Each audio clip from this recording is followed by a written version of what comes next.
I'm Luke Summerhays, and I love Corphish.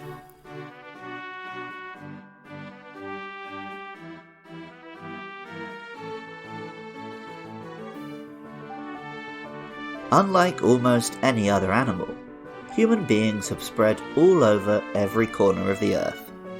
And also unlike other animals, we have a curious habit of bringing other creatures with us.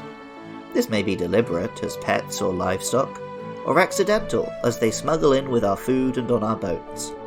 The end results can be equally catastrophic either way. Invasive species can devastate an ecosystem which doesn't have any natural predators for them, or which doesn't have a sufficient food supply. An example of a particularly far-reaching invasive animal is the crawfish. Originally caught in Louisiana, it became first a delicacy and then a plague in Asia.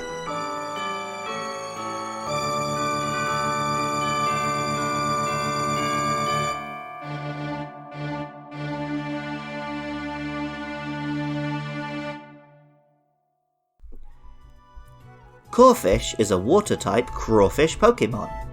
It resembles a slightly surprised lobster, with big claws, a chubby fish-like body, short legs, and spikes atop its head like a crown. Crawfish, also known as crayfish and many other names, are only different from lobsters in that they are generally found in fresh water rather than salt water. They are also usually a fair bit smaller than lobsters, though that obviously doesn't apply to corphish, which is about the size of a dog. Personally, I find it best not to think too much about the enormous size of bugs and crabs and stuff in the Pokemon world. The name Corphish combines crawfish with corps, as in, an army corps. The Japanese name is Higani, which combines ebigani, one of the Japanese names for a crawfish, with hei, a Japanese word for an army. This military connection makes a kind of sense when you realise most Pokédex entries about Corphish refer to the real-life problem of crawfish as an invasive species. Pokemon Ruby tells us, Corphish were originally foreign Pokemon that were imported as pets. They eventually turned up in the wild. This Pokemon is very hardy and has greatly increased its population. And Pokemon Ultra Sun told us, individuals that have been set free by trainers who could no longer raise them have become common, and they can now be found in Alola. Elsewhere, this is given a slightly more positive spin in the Pokédex entries, which talk about the Pokemon's hardiness. Pokemon Emerald told us, once it grips prey with its large pincers, it will never let go, no matter what. It is a hardy Pokemon that can thrive in any environment. And Black 2 and White 2 told us, no matter how dirty the water in the river, it will adapt and thrive. It has a strong will to survive. This toughness shone through in the anime, in which Ash caught a battle-hardened Corphish. Its first appearance was as a formidable foe who earned Ash's respect, and, once caught, was a valuable member of the team. Its boisterous attitude led to some comedic clashes with other Pokemon, but Corphish put in some good performances in gym battles and other important fights. Ash could have gone on to the next level if he'd done the unthinkable and actually, evolved some of his Pokemon. At level 30, Corphish evolves into the mighty Crawdaunt. Crawdaunt is a bigger, badder crawfish, with even bigger claws. It has old, tired eyes, and stars and stripes on its head, like an American general. This additional militarism may be a continuation of the invasive species metaphor, though it is curious how very American it seems, particularly if you take into account that Hoenn is the Pokemon region closest to the real-life islands of Okinawa, the Japanese islands with a huge concentration of military bases, rife with controversy. I can't go into all the history of the American occupation of Japan, which is mostly treated with a lot of friendship these days, but yeah, it's a thing. Whatever political message Crawdaunt's field promotion is supposed to imply, it is accompanied by an additional dark typing and a big boost in attack power. Pokemon Ruby tells us, Crawdaunt has an extremely violent nature that compels it to challenge other living things to battle. Other life forms refuse to live in ponds inhabited by this Pokemon.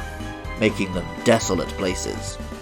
And Pokemon Emerald tells us, a brutish Pokemon that loves to battle. A veteran Crawdaunt that has prevailed in hundreds of battles has giant pincers marked with countless scars.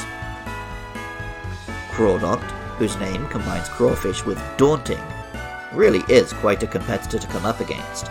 It has enormous damage output, and though it isn't very fast, later generations counteracted this with some priority moves and useful abilities that meant, in the right team, with some clever switching moves, Crawdaunt could be genuinely competitive.